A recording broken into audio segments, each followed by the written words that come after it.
Welcome back. Political and revolutionary powers are reluctant to accept the latest supplementary constitutional declaration, giving the military council broad powers over the president. And also the Constituent Assembly got down to work to draft a new constitution to the country as the new president started to get down to business. And these major developments in Egypt now a year and a half after the revolution are, of course, the focus of the ongoing discussions and deliberations on the political development here in Egypt. And joining us this morning to talk more about the current development is Mr. Ahmed Ragab, strategic expert. Thank you, sir, so much for being with us this morning. Good morning, and thank you for hosting me. Mr. Ragab, first of all, I'll ask you a very strange question, a very simple one, short one, but where are we going? As simple as it is, as complex as the answer would be. Since the Industrial Revolution, and this is what I'm talking about is history plus science, not a single nation has advanced without democracy. We have a democratic system, we've elected a president, we need to respect the process, and in my own opinion of analysis as well as my own personal hopes, I think this is a step forward. We should be very optimistic. We've put... I'm not talking about democracy, but my main issue was about, we're not talking about economy, we're not talking about production. Yeah. All what we are doing now is we don't even talk to them, the sit-ins. Yeah. Nothing more and nothing less. And even when the president came, he said, anyone who wants to talk to me just can come. Now, people standing in front of the presidential palace, we don't know whether anyone is talking to them or not. We have sit-ins everywhere now in the country, and we're not working. Yeah, this is a manifestation again of democracy. We've never had the ability to voice our opinions. And he's only been president for 96 hours, not even, if you include the time he slept. He slept for maybe 15 hours in the last 4 days. So basically, we have 96 hours of a president. We cannot expect change to occur within a week or within a month or within even 2 months. We have to be patient. But again, you know, the process, we've started a good process. We've started something that would induce change. We have empowerment. We've empowered all citizens of Egypt to make a choice upon their governance system. And hence is the issue, we're heading towards a promising future. Had we continued on the same path that we were on before, Egypt was falling apart. It was a nation state that had no future. And I hope throughout the course of this discussion that I will be able to present to you the economic indicators and development indicators of Egypt over the last 10 years and what has happened to Egypt. The country was suffering from a cancer, terminal cancer. We were dying, and all of a sudden we have a life support line that allows us to hope for the future. We cannot judge a president after 4 days or 5 days. He was sworn in on Saturday. Today is the 4th day in power. We're not judging him. You are not. No, you're not. And I do agree you're not. And no one in this sitting is actually judging him. But there are people who started asking, where are we heading? And I think this is a premature question that should be asked maybe after 1 quarter at least. Okay. Mr. Ahmed Ragab, nations after revolutions might need years for a transition towards democracy.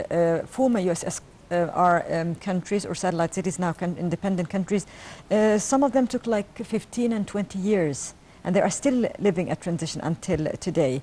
Now, a year and a half after the revolution, we have Shura Council, a parliament, whether it was dissolved or not, and a new president, yet no constitution. Don't you think that the time that we should have taken before the installment of a new president, a new parliament, now we are in need of this time after the election of a president? We still need time for this transition. Yeah, we cannot go about running the affairs of the country without a constitution. And this was the debate of the no-yes debate, as you recall. Having said so, we definitely need to put our act together and sit down and draft a constitution. But mind you, that this is where the criticism was to the SCAF over the last year and a half, that they did not manage the transitional time most constructively. It should have been managed in a better process. We should have had a constitution already written. And it was the people who voted no for... yeah, it was the no-yes debate, if you recall, the no-yes debate. Well, we chose a certain path again to go about drafting a constitution first or not. People made a choice. It was, in my opinion, it was not the most enlightened of choices. We did not have enough time to study what no meant or yes meant, and people went on blindly following whatever talk they aspired to or liked, and hence is the result that we're in. Yes, we're delayed, but the chance is not... You still believe it is, we have a delay because yeah, we achieved a lot in a year and a half? Oh, we did, but I think not having a constitution in place is making everyone nervous, and it's it could have been avoided. You see, it's either we surpass the time of national struggle towards achieving something and starting development and improving this country that needs loads of development, or we get stuck on issues of drafting a constitution, who has the executive power, who doesn't have the executive power, who will maintain the legislative power, and all of this checks and balances talk could have been avoided if we had a constitution. But this is where we are. We have to be realistic, and we're paying a certain price. We'll continue to pay the price for the next 6 months until we have a constitution. But hopefully the debate will stop and people will start working. Mr. Ragab, we also have a delay in something else. Why don't we have the cabinet? Why that delay? The ministerial cabinet. Yes, didn't they know before? They are not ready with the names, for example, from the very beginning? What's going on? Don't you think if we can have a prime minister and ministers, they can solve a part of these problems? I cannot claim from my seat, from my position, that I would understand what President Morsi is thinking about.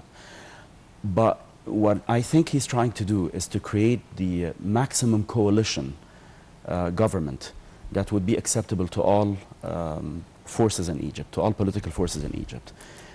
And to get to that decision, to find the proper person to be the prime minister, acceptable by all, and all the ministers that would be accepted by all, I think will take a bit of time. What kind of prime minister do we need during this critical period of time? I think we need a prime minister that invokes trust. The name of Baradei, of Dr. al-Baradei, seems to be gathering a lot of stamina. There is a lot of liking to that personality, to the ideas and vision of that personality. And maybe this is the kind of person we need at the moment. He emerged at the beginning of the revolution as a fierce critique of the former regime. Currently, he is regarded as the one unifying factor. If you sit with those who voted for Shafiq versus those who voted for Morsi, Baradei seems to be getting the acceptance of both. I hope he is convincible, and he could be convinced of assuming this hefty position.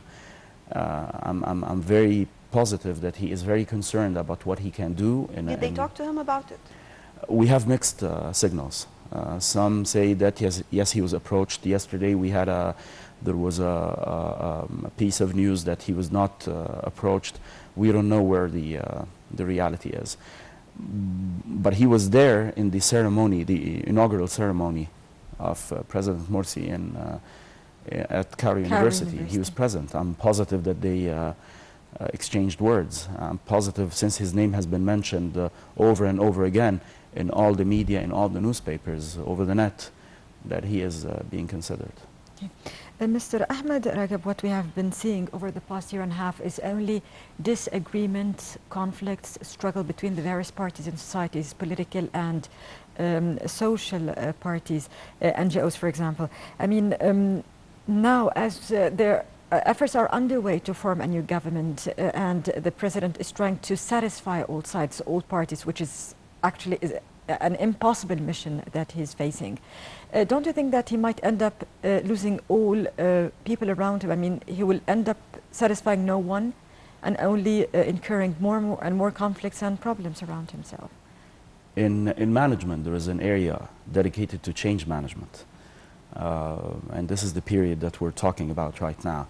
I think what President Morsi is doing with respect to trying to please everyone is basically a reaction to his vote. He will have to take decisions sooner or later, starting next week. He will have to take decisions that will be liked by some, and others will dislike it. And only then, when he starts taking decisions, he will realize that he cannot please all people all the time, but he will be able to please some of the people, hopefully all of the time, and not some of the time. But taking decisions late, this will cause more problems. No, it's not late. Let me ask you about something regarding the decisions. We have a lot of things now, different phenomena now in Egyptian streets. You used to talk about slums in certain areas. Now they're moving outside to different prestigious suburbs and streets.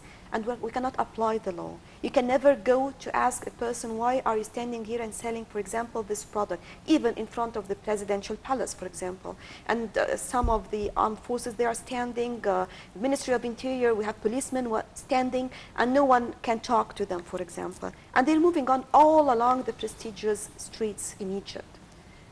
This is another important issue, especially when President Dr. Mohamed Morsi came. He talked also about the tuk-tuk, for example, which is something that we want to stop.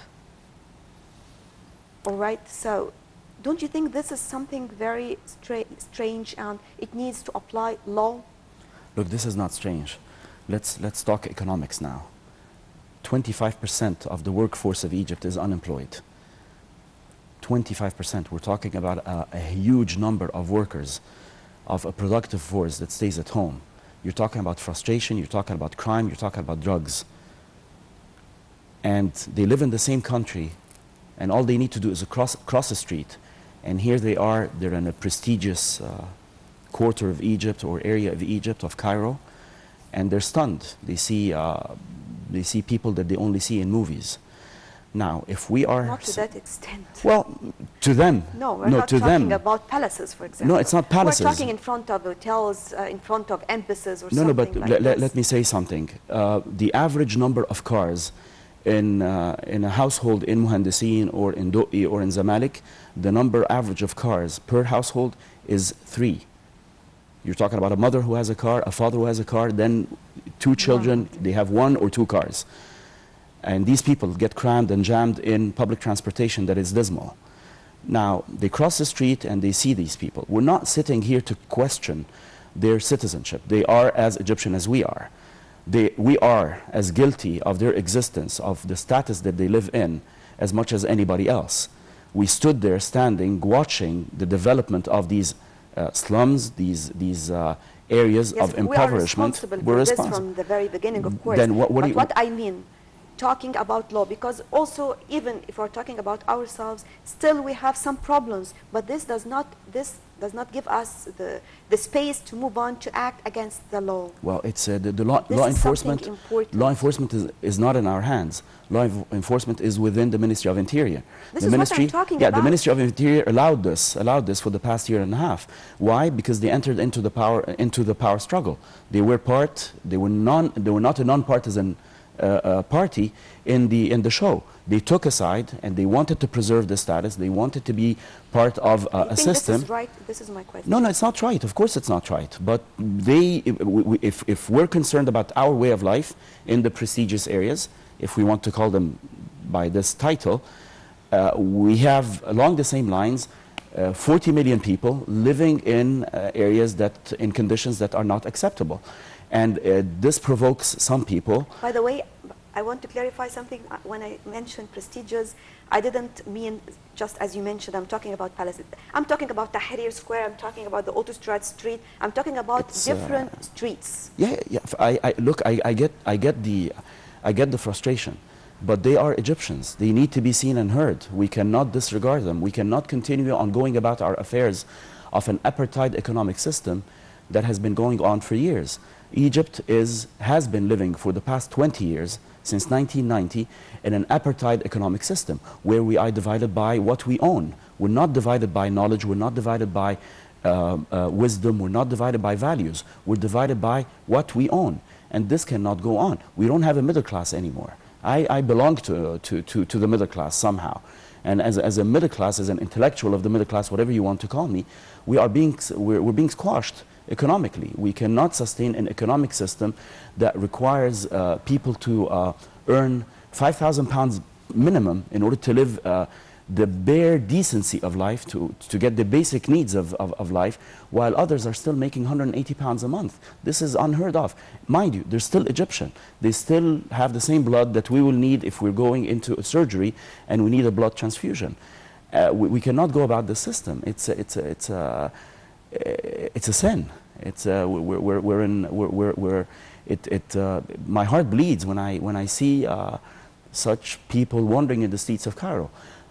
Mind you, way before the revolution, all you needed to do is basically drive on 6th of October Bridge, and you would have seen a beggar after a beggar after a beggar extending their hands, asking for money from car owners so that they can support themselves. Then it became a profession, and now we have professional beggars. Now we're getting into the area of crime.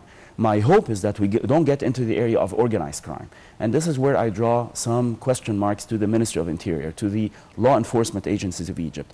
Don't take us to that path. Latin America, despite the great strides of development that they have done, are suffering from organized crime. And they've reached the level where they cannot stop it anymore. Mexico, Brazil, Venezuela, Bolivia, Ecuador, Colombia, all of these countries are being held back despite great strides of development. If you go and see their metropolitan cities, you'll be amazed. They're like Paris and London. But the organized crime level there is so high, and I am afraid that Egypt might get into that path. And when we get into that path, trust me, it's not going to be nice at all. It's going to be very ugly. We're going to need bodyguards. We're going to need to walk around with guns, and we don't want to do that. Organized crime is very dangerous. We're still a step ahead of that. Hopefully, we will be we'll wake up, and the law enforcement agencies will wake up and stop this bickering about power that they're searching for, and start working towards establishing a proper security system. Otherwise, their own families will be hurt. Organized crime doesn't select our families and won't select theirs. We'll select theirs as well, because there will be a vindictive attitude in the organized crime apparatus. Okay. Mr. Ahmed Ragab, the President set himself 5 major targets during the first 100 days of his rule. Don't you think, working in the current atmosphere of mistrust, as you mentioned earlier, of sit-ins, protests, and unwillingness from people to cooperate and help him at this very critical stage, do you think that the targets, the relatively speaking, achievable targets at this stage, don't you think that they will become far-fetched working in such conditions? Well, it's a show of his resilience. If he's resilient enough, a few minutes ago you said he has to take decisions, if you recall. This is the time. He has to take decisions. He has to show resilience. He has to show leadership character, whereby he takes a stance and starts putting into effect his program. It's an ambitious program. The timeline is not helping him, but he needs to step down, set his foot down, and say, you know what, this is it, we're starting to work. We cannot accept this bickering. He cannot solve the problems of 80 million people individually. You know, 80 million people have individual problems. He cannot go ahead and solve them. What he needs to do is sit down, decide on his priorities, and put a foot down and say, you know what, this is what we're going to do, this is how we're going to do it. Trust me, and then come and talk to me after the 100 days. If there isn't an improvement, let's do something about it. He already took a couple of decisions that should have been regarded as positive. He increased the pensions by 15%. He increased also what is called the security pension, the social security pension by 300%, if I'm not mistaken. These are two acceptable decisions, but we need to get beyond the step of pleasing people. He's not a president to please us. He's a president to give us results, to get us on the path of development. His 100 Days program is an ambitious program. He needs to sit down, decide how we're going to do it. Until now, we don't know how he's going to do it. All we've heard until now is, I have a 100 Days program, and he must start. This is where his decision-making process will be tested. He will have to take a decision, please and not please. And once he does that, the character of the new president will start showing up. Well, at the end, Mr. Ahmed Ragab, a strategic expert, thank you very much for joining us. Thank you very much. And now it's time for some light news. We'll be back. شيل حضرتك جدا.